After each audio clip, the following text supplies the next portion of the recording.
This is a story about the importance of truly knowing people. You may think you have a good read on someone, but in reality, you have no idea what they're thinking or what they're capable of. This happened maybe 4 or 5 years ago. The struggle of everyday life was starting to wear thin on me and my girlfriend Stacy. She suggested that we rent a cabin out in the woods just to escape for a few days. Naturally, I loved the idea, but I wasn't exactly rolling in the cash. So she floated another idea.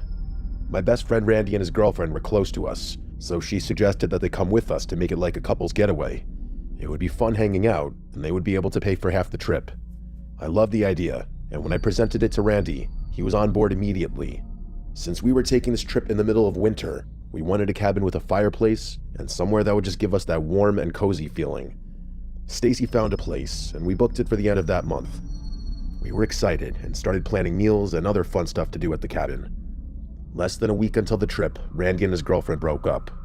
The breakup was sudden, and it didn't end well. Stacy and I tried to figure out if we should offer Randy his money back or just not say anything. We really didn't have the funds to do this alone, but it's also not fair to make Randy pay for half a trip that he's not even going on. I called Randy to talk about it, and he told me not to worry about it. I offered several times to give him his money back, but he insisted that we still go and have a romantic getaway. When I told Stacy the news, she was excited, and we started getting pumped for our trip alone. The next day, which was only a few days before the trip, Randy told me that he found someone else to go on the trip with us. I told him that I wasn't crazy about that idea, and when Stacy heard, she agreed. We didn't really want to travel with some random rebound that even Randy barely knew. I tried explaining to him that travel compatibility is a real thing, and that we know nothing about this woman. Randy begged, and after a few minutes, he talked me into it. He offered to pay for my entire portion of the trip, and he promised that his new girlfriend would be cool and that we would love her. Stacy and I were not happy. We knew the trip had the potential to end in awkward disaster. That alone would be a horror story. It took a little while, but we decided that we were going to make the best of the situation. The weekend finally arrived, and we carpooled to the cabin together in my truck. Randy introduced us to his new girlfriend, Lucy. She seemed sweet and even a little quiet. Stacy and I are not shy, and we can be loud and annoying. We spent most of the drive trying to get to know Lucy, but she wasn't very talkative. I barely knew what her voice sounded like by the time we got to the cabin. The trip started fine. We all got settled in, and we were just hanging around the fireplace chatting. Stacy and I love playing card games, but we especially love Uno. We just love its simplicity, and we could play it just about anywhere and anytime. So Stacy suggested that we play Uno, and everyone was on board. Even Lucy seemed like she was finally starting to come out of her shell. During the Uno game, we witnessed our first red flag of the weekend. When Stacy called Uno, indicating that she only had one card left, Lucy looked over at her, and with rage and anger in her normally mousy voice, she started to rip into Stacy. We all kind of laughed at first, thinking she was kidding around, but that made it so much worse. Lucy started to go insane. She was screaming that Stacy must have been cheating, and there's no way she could have only had one card left. Stacy was defending herself, and Lucy just kept acting like a toddler and screaming about her cheating. I'm not being sarcastic when I say she was screaming about Uno with people she barely knew. Even if Stacy was cheating, which she wasn't, this was an outrageous overreaction. When Randy tried to calm her down, she threw all her cards and left the living room. He apologized to us, and we just laughed it off. Later that night, Stacy made dinner, and Lucy seemed completely fine now, almost like she didn't throw a temper tantrum a few hours ago. This is red flag number 2. While we were eating, Lucy started to overshare details about her and Randy's personal time together, things you don't say to others in public, like very private and personal things that I'm not going to mention in the story for Randy's sake. I could tell he was embarrassed. I just kept trying to crack jokes and change the subject. Eventually she stopped, and the 4 of us didn't do much for the rest of the evening. That night, Stacy woke me up in the middle of the night and told me to listen. I got up, and I could hear Lucy and Randy arguing. I couldn't fully understand what they were saying because the bedrooms were on opposite ends of the cabin, and we had our door closed. I could just tell by the tone of the arguing and inflection in the voices that they were clearly fighting. The awkwardness of this was crazy, and we didn't want to make Randy feel any worse, so we pretended that we didn't hear it, and we decided not to mention it the next day. The next morning and day were uneventful. Randy seemed distant, and we barely saw or heard from Lucy. It wasn't until that night that things got weird. At some point in the middle of the night, I woke up to Randy standing over me. It scared the hell out of me. I asked him what he was doing, and he looked terrified. He asked if he could stay in our room tonight and if we could keep the door locked. I was confused and asked him if he could explain why. Apparently, he woke up during the night and Lucy was standing at the bottom of the bed, just staring at him. When he asked what she was doing, she just shrugged and said that she was watching him sleep just in case, whatever that means. He said they stared at each other for a moment, and then she just turned and walked out of the room. Several minutes later, she still didn't return to the room. He decided to get up and go check on her and make sure she was okay, and that's when he noticed something on her side of the bed.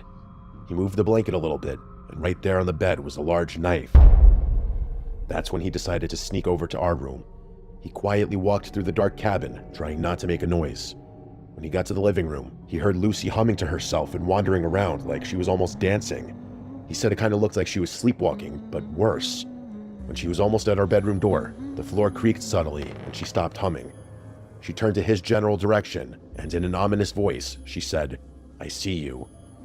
Randy said that it didn't even look like she was looking at him, just in his direction. After that, she turned around and continued to hum and skip around the dark cabin. That's when he entered our room and locked the door. I was trying to process all of this, and at the same time, Stacy woke up. We were in the middle of nowhere, so we didn't really know what to do. Lucy could have very well just been in some sort of elaborate sleepwalking state, but I don't know if that explains the knife. While we were contemplating, we could still hear Lucy pacing around the cabin. A few minutes later, we heard the front door to the cabin slam shut. We opened the bedroom door, and Lucy wasn't there. Randy looked out of the window and saw Lucy heading into the freezing cold forest with a t-shirt and a pair of shorts on. Randy ran to his bedroom and screamed because the knife was gone. Stacy said we had to go out and get her and couldn't just let her wander in the woods in the middle of the night, especially if she was sleepwalking. Randy was terrified and wanted nothing to do with his new girlfriend. Stacy went back to our room and started putting on warm clothes and a jacket. Randy was pleading with her to just call a park ranger or something. I've known Randy my entire life, and I've never seen him this scared. During our brief discussion in the bedroom, we heard the cabin door open and close again. We all got quiet and listened intently. We heard Lucy stomping down the hall toward her and Randy's bedroom. She was still humming. We stayed in our bedroom that night and didn't sleep at all. At 6 in the morning, we heard Lucy in the kitchen washing dishes. We all went out there, and she greeted us like nothing was wrong. Stacy and I chalked this all up to Lucy just being a bit off, and Randy going through some of his own issues since he had just broken up with his long-term girlfriend before this trip. Everything we experienced the night before was weird for sure, but it could be explained by sleepwalking or something like that. Randy was convinced that something darker was at play here, but Stacy dismissed it right away. She went to help Lucy clean, and I tried to console Randy the best I could before he went back to his bedroom. Not 2 minutes later, he texted me and told me to go to his bedroom right now and not to tell anyone. I went over there, and he showed me something horrifying. While he was packing up his stuff, he moved Lucy's bag. When he set her bag down, a large knife fell out of the side, the same knife that Randy saw the night before. I could see and feel how scared Randy was. He put the knife back in her bag and waited in the living room for everyone else to be ready to leave. The drive home was full of tension. Just knowing that Lucy had that knife in her bag freaked me out. Thankfully, we made it home safe and physically unharmed. Randy ghosted Lucy after that, and she must not have cared because she never tried to get a hold of him either. Occasionally, Stacy will still try to find Lucy on social media, but she's never had any luck. She's even looked at inmate lockup records and still no Lucy. It's like there's no record of Lucy existing, making us feel like she was clearly using a fake name. But if that's the case, what did she want? I wonder if she intended to hurt Randy. Truly, I have no idea what to think about that weekend. The fact that she had the knife and there's no record of this woman just makes me think whoever she was, she had dark intentions. I guess it's good that, for whatever reason, she didn't act on them.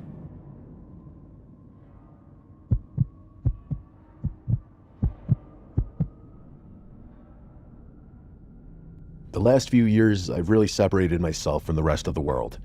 I've always been someone who likes to be alone, and I don't love the company of others except for some very few people in my life. A few years ago, I was at the height of my introverted personality. I would go out of my way to find peace and quiet. During this time of my life, I would often find cabins and other secluded places to stay on the weekends whenever I had the funds to make it happen. That may seem ridiculous to some people, but my anxiety for just normal interactions with people was so bad at this point that I would go to those extreme lengths just to be alone. This extreme habit continued for about 2 years. During that time, something happened at one of my weekend cabin getaways that really freaked me out.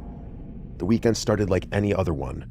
I found a secluded cabin about 2 hours from home and made the trek out there. I usually would use that weekend time to hike, spend time outdoors, and mostly just catch up on reading.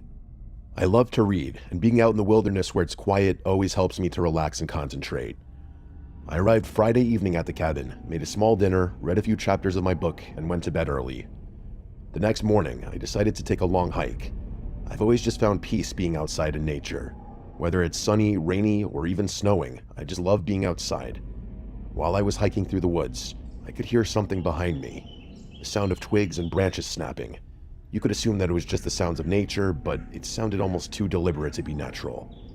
I tend to be irrational, so my mind went right away to somebody following me, but every time I turned around and scanned the surroundings, I was completely alone. I kept hiking for a little while longer, but that feeling of paranoia just kept growing. I planned on hiking a little further, but I decided to cut the hike short and head back to the house. I had gotten to a point where I wasn't even enjoying being outside anymore. That night was particularly rough on me. Maybe it was because of all the anxiety I was feeling on the hike earlier, but I just remember being sad. I decided to have a drink, and that turned into a few drinks. Once I started to feel the drinks hitting my system, I felt better, and all that anxiety from earlier slowly disappeared. I tried to read, but instead, I just put on some music and started to vibe. Around 11 that night, I thought I heard a knock at the door. I turned the music off and made my way to the door. The front door was a heavy wooden door with 2 rectangular windows set into it. I looked outside and saw nothing, so I walked away, and before I could sit back down, I heard another knock at the door. I went back over to look out, and this time, someone was standing there, but it was too dark to make out any details. Before I said anything, I turned on the front light, which mostly illuminated the man standing out there. He didn't look scary or disheveled. It was the opposite of that. A clean-cut man with a suit was standing on the other side of the door. He was about 6 feet tall, had an athletic build, and was clean-shaven with a slicked-back haircut. This man was clearly out of place. He looked like he was ready for a business meeting, not a nighttime walk in the woods. I couldn't figure out why a man in a suit would randomly show up to a secluded cabin at 11 p.m. From my side of the door, I asked the man if he was okay and what he wanted. There was a weird and almost unnatural pause before the man answered. It was almost like he was processing what I was saying before he answered. Then he finally answered and said that he was driving with his girlfriend earlier. He claimed that he had spent hours walking around looking for her, and now he's lost. He asked if he could please come inside so he could call someone for help.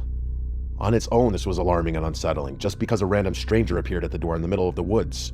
But one of the most unsettling parts of this was his lack of any emotion in his voice.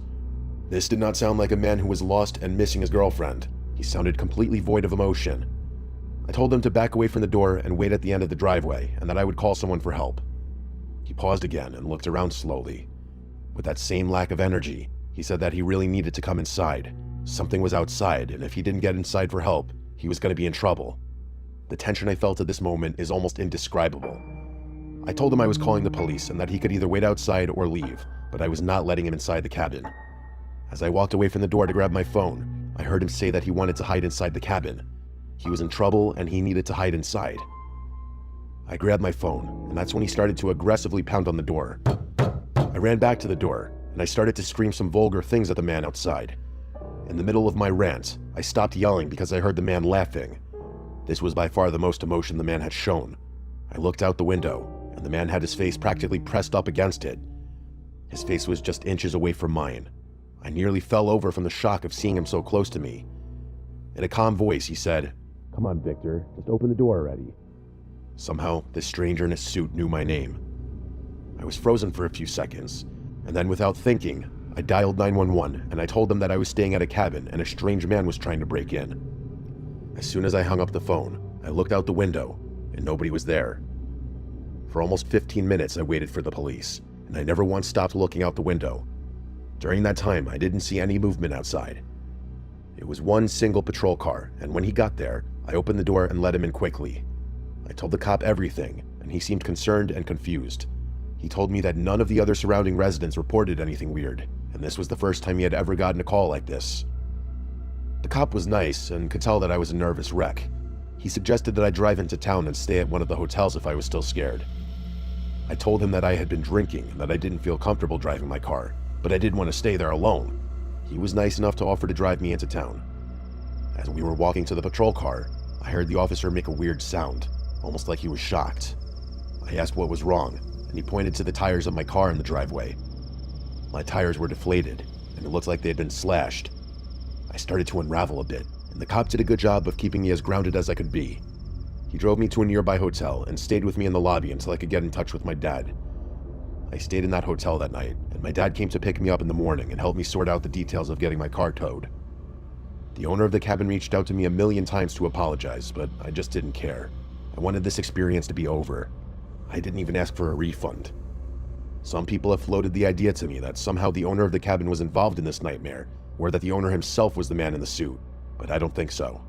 The man had a picture of himself on his profile, and the man in the suit looked nothing like this guy. I never got any answers, and I'm sure I never will.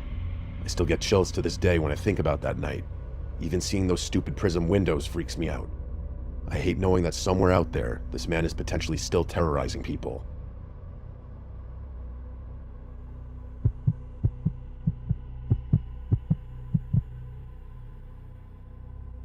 About 6 months ago, my father passed away. I'm not looking for any sympathy or anything like that. I didn't have a good relationship with the man. He wasn't a bad guy, he just didn't know how to be a proper father to me specifically. At a very young age, I realized that I was nothing like him.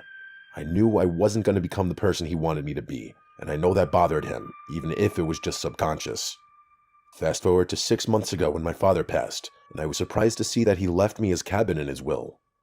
I've had friends tell me that this was my father playing one last joke on me, but I don't think that's the case. I think he knew I would sell it, and I think that's what he wanted me to do.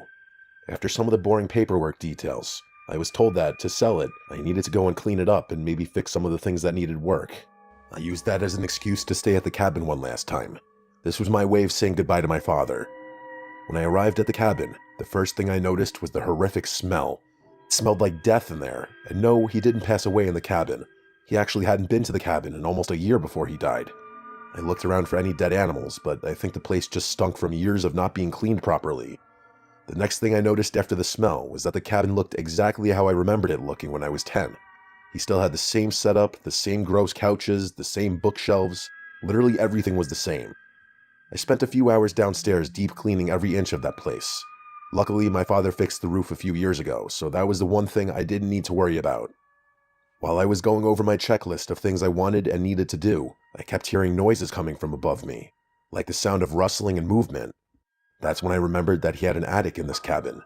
Attic might be a stretch, it's really like a mix of an attic and a crawl space, almost like it doesn't know exactly what it wants to be. There's a back hallway in the cabin, and located on the ceiling in the back hall is a pull-down cord.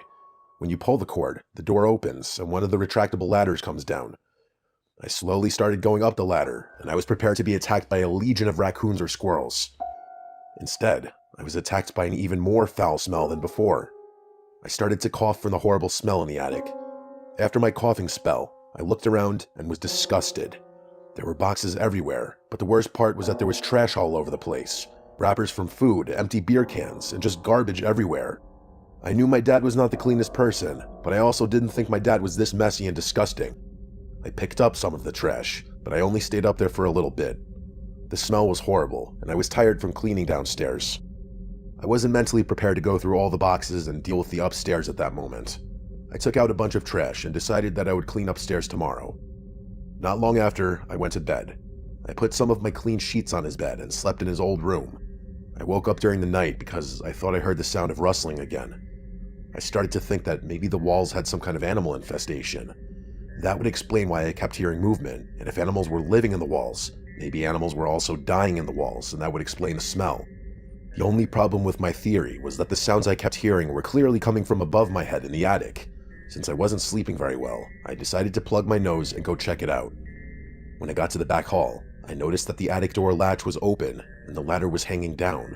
I thought that was weird, but totally possible that I didn't shut the door all the way, and maybe the wind or raccoons knocked it down. When I went to latch the door, I noticed another snack food wrapper on the ground at the base of the ladder. I couldn't believe there was more trash. I picked it up, stormed into the kitchen angrily, and threw the trash away.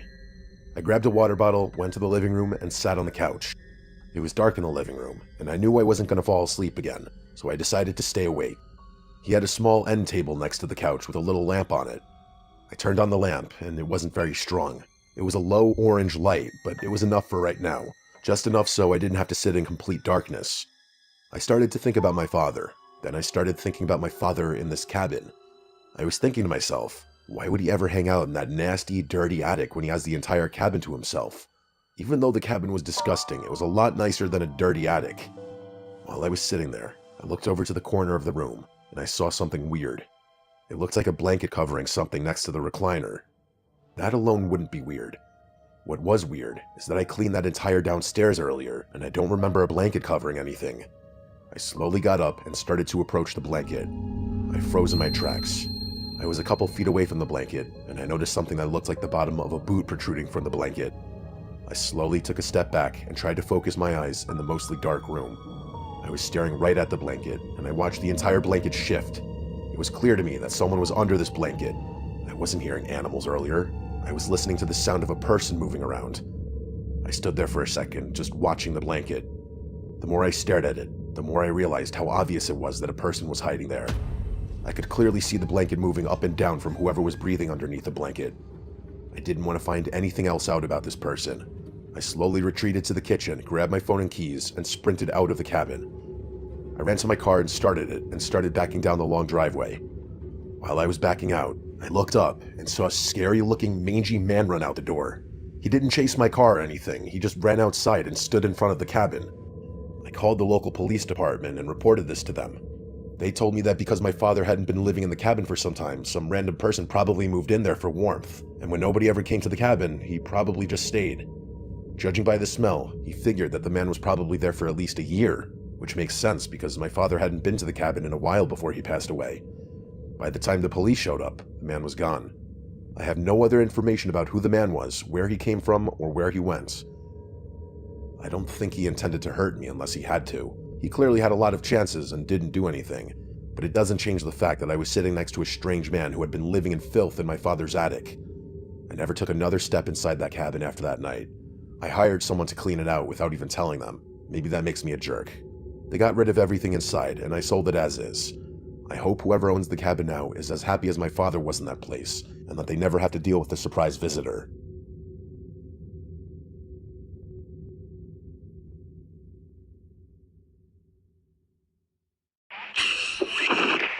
والله بقول يلا فين؟ سبقونا الايمان كل نزول مزارع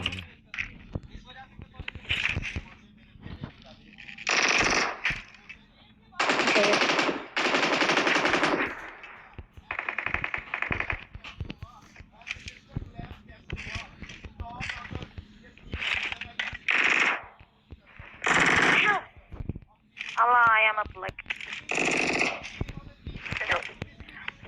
براد الحيوان في حد انت عمرك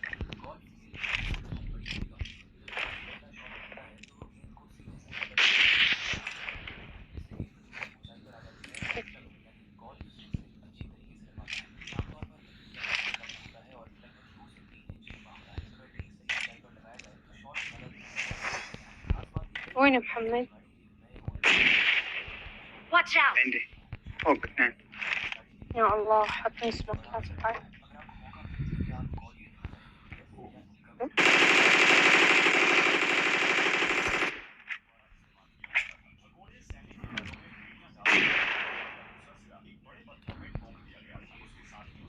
مستحيل 7 اللي فيه.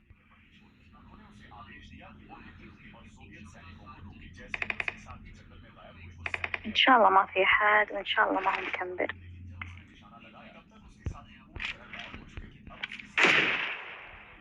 Watch out!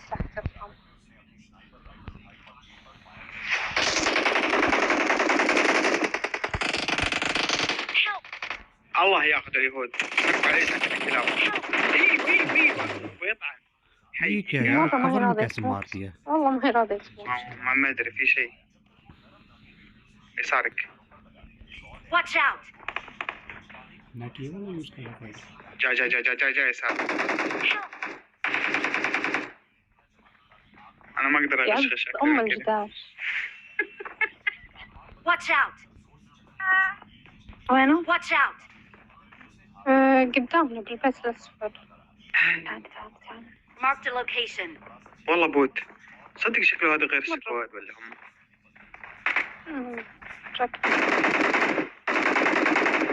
ادخل داخل. لا روح ريكول. لا ارجع بس رجع. Watch out! Help! لا يا مطلق الله يا اروح ريكول احسن ولا اساعد روح ولا؟ ركال. ايه ركال. Please المرة recall شكله ما عنده me. احد. والله ايش رايك؟ استفتي قلبك. روح ما تبي. خلاص بريكول تبي تسحب. هذا الريكول اكيد في احد وانا سامع في احد تحتي.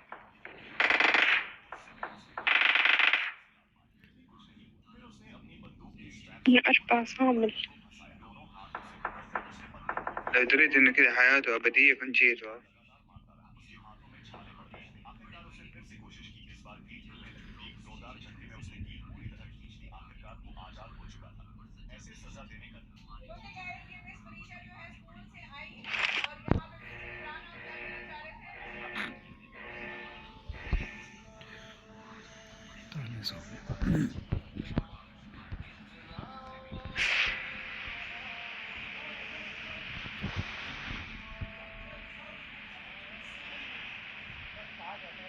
يا بندسم فيها.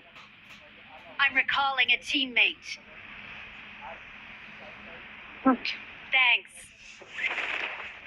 ننزل هنا. اوكي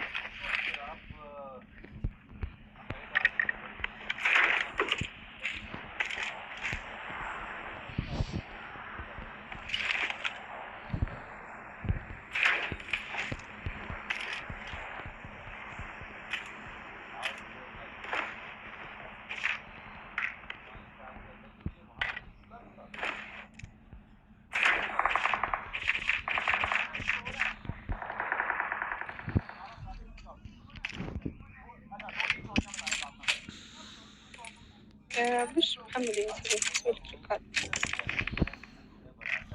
ما ادري. مقبول.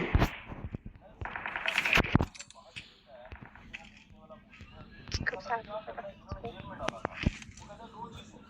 اوكي معايا 6 تبغينه؟ أكيد.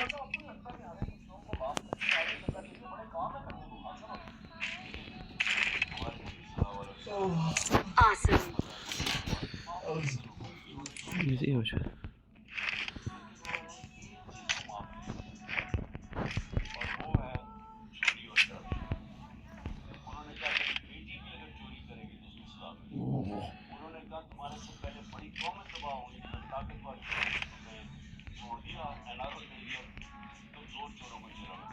ايه حتجاوب ولا انت تصيري؟ انا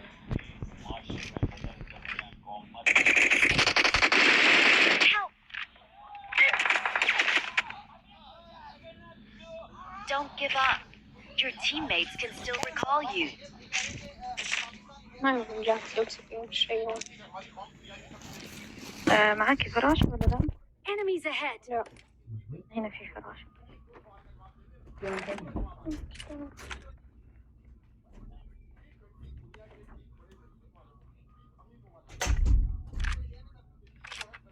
لا عندي. كيف لو ضاع عندك؟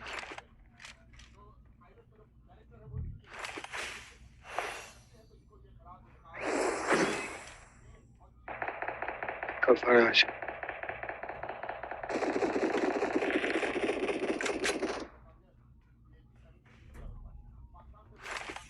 يحسون ذلك لهيبة. Help! لا ما عرفت. ترى في واحد يتشالني عن البيت. مشكلة ما أدري وين جا. شوفي هذا هو. يا كفو خلاص.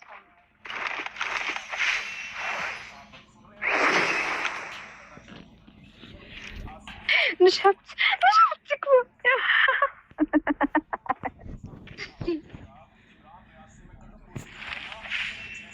أنا ما عندي استدعاء. الله ياخذك يا مطلق. خذني 3 الكلات الكلب. يضيع. I'm recalling recalling a teammate. Enemies ahead. Thanks. لاحقني هذا كان شكرا.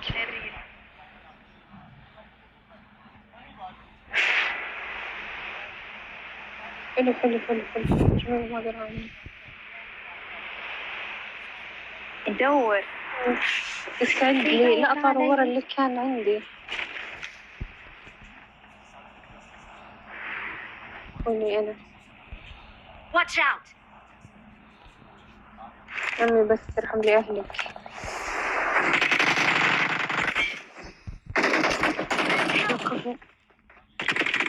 Watch out. روحي فنشي Only بعد one والله left. خالي Only one left. ليوان والله انك باكستاني بوت ايش الباكستان اللي نقابلهم كمبرين الا انت Watch out.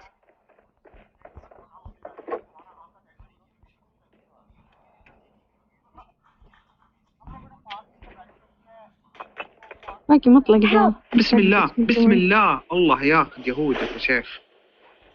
أنا 3 إكس استغفر الله. بسرعة فنش خذ I'm السبب recalling a teammate. الله حرام. أدخل معها Thanks. ليه هذا اللي شالوا عنده أحد ولا خلاص ولا إيه؟ لا باقي عندنا مشكلة ما أدري وينهم ومطلق ذا ما تفنش في واحد نزل ريكول. اثنين 3 عندك. عندي إيه جوكي والله.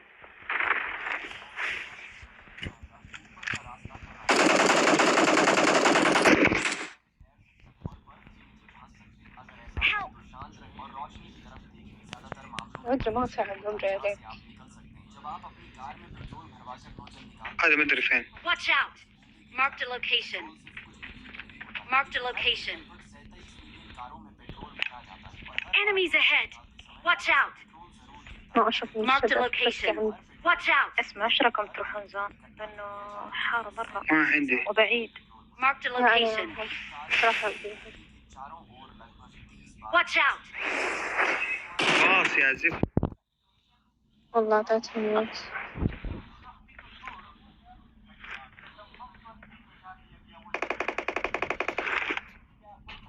Enemies ahead. شوفي قاعد صار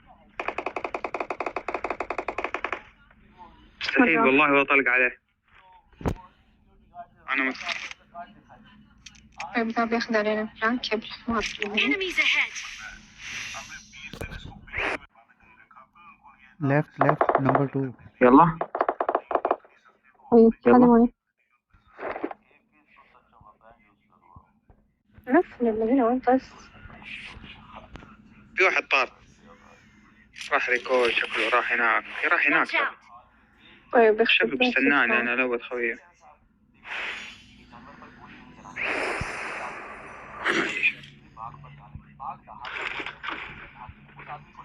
عندك سيارة؟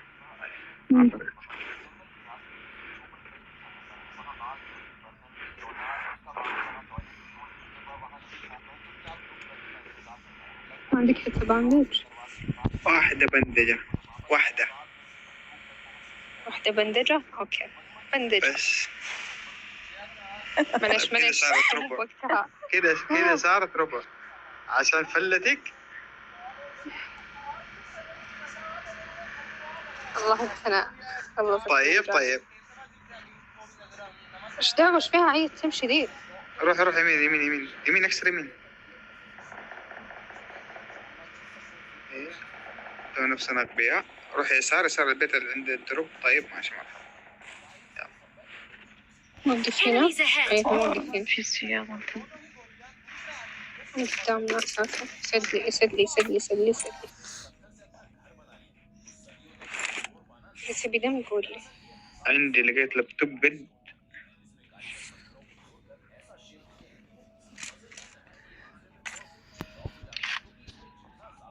طيب شيء Marked على an بس enemy's هذا death crate. أتوقع إنه بس لقيت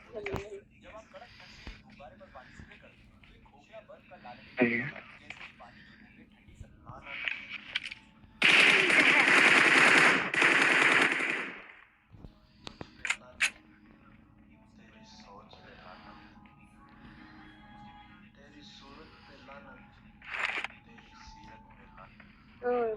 والله أشوفهم جايين.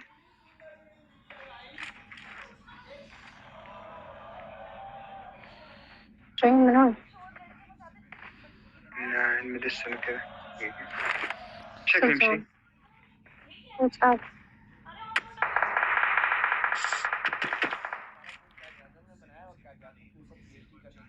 أيوة.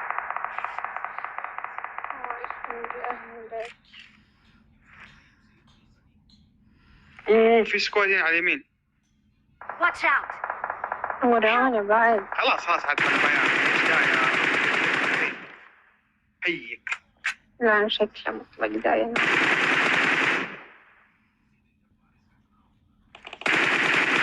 في سكوادين ها؟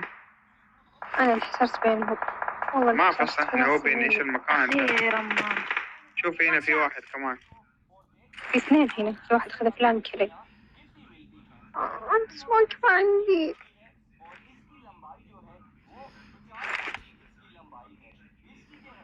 أنا آسف.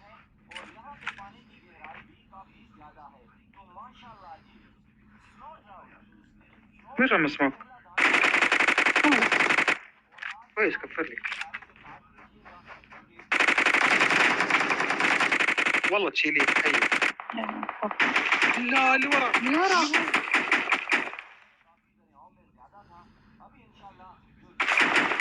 يا Awesome. شو الشجرة هذه اللي تطلعني له؟ أهينها. إلى البصر.